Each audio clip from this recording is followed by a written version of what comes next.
from the studio of South Asia Views.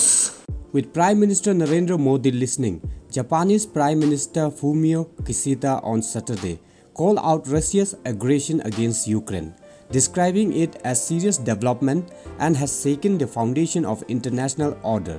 Modi, who held talks with Kishida at Hyderabad House in New Delhi, did not mention Ukraine directly and referred to geopolitical developments. At a briefing after the meeting of two leaders, Foreign Secretary Harsh Vardhan Shringla said the Prime Minister also discussed the China-India border standoff in Ladakh. These follow from the Investment Promotion Partnership of 2014 when both sides agreed for Japanese yen 3.5 trillion investment during 2014 and 19. The target has been met, taking into account the official development assistance and investment from Japan.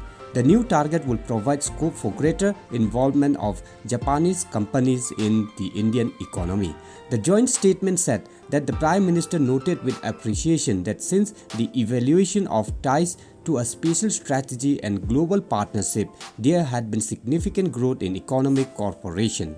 The two sides signed pacts on cyber security and announced a clean energy partnership. They agreed to convene a 2+2 meeting between their foreign and defense ministers at the earliest.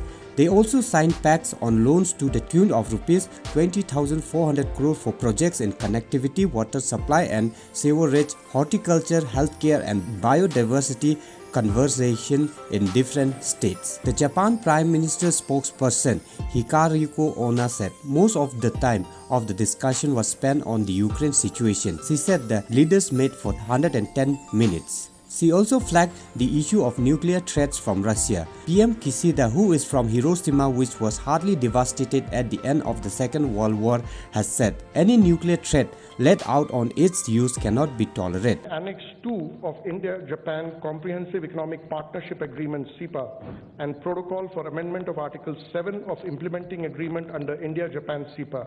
This will be exchanged from the Japanese side by His Excellency Suzuki Satoshi and Shri BVR Subramaniam, Commerce Secretary of India. Next, we have a Memorandum of Cooperation on Decentralized Domestic Wastewater Management. This will be exchanged on the Japanese side by His Excellency Suzuki Satoshi, the Ambassador of Japan to India, and Shri Pankaj Kumar, Secretary in the Ministry of Jal Shakti. Number 5 is India-Japan Industrial Competitiveness Partnership Roadmap. This will be signed on the Japanese side by Mr. Hirose Naoshi, Vice Minister for International Affairs, Ministry of Economy, Trade and Industry, and on the Indian side by Shri Anurag Jain, Secretary Department of Promotion of Industry and Internal Trade. This will be signed on the Japanese side by Mr. Hirose Naoshi, Vice Minister for International Affairs, Ministry of Economy, Trade and Industry, and on the Indian side by Shri Anurag Jain, Secretary Department of Promotion of Industry and Internal Trade.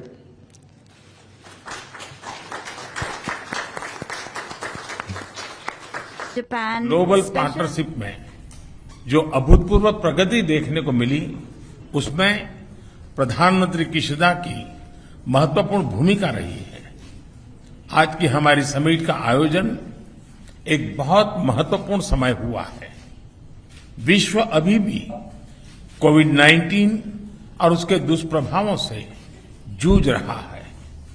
वैश्विक economic recovery की प्रक्रिया में अभी भी अड़चनें आ रही हैं। Geopolitical घटनाएं भी नई चुनौतियां प्रस्तुत कर रही हैं।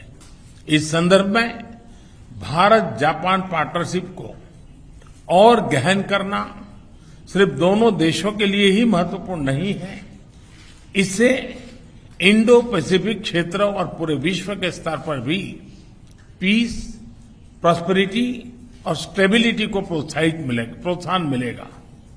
हमारा आपसी विश्वास, हमारे सिविलाइजेशनल टाइज, डेमोक्रेसी, फ्रीडम और रूल ऑफ लॉ जैसे हमारे साझा मूल्य हमारे संबंधों के मूल में है, उन्हें शक्ति प्रदान करते हैं। आज की हमारी चर्चा ने हमारे आपसी सहयोग को नई ऊंचाइयों तक ले जाने का मार्ग प्रशस्त किया है। हमने द्विपक्षीय मुद्दों के अलावा कई क्षेत्रीय और वैश्विक मुद्दों पर विचारों का आदान प्रदान किया। हमने यूनाइटेड नेशंस और अन्य अंतर्राष्ट्रीय मंचों पर भी From the studio of South Asia Views.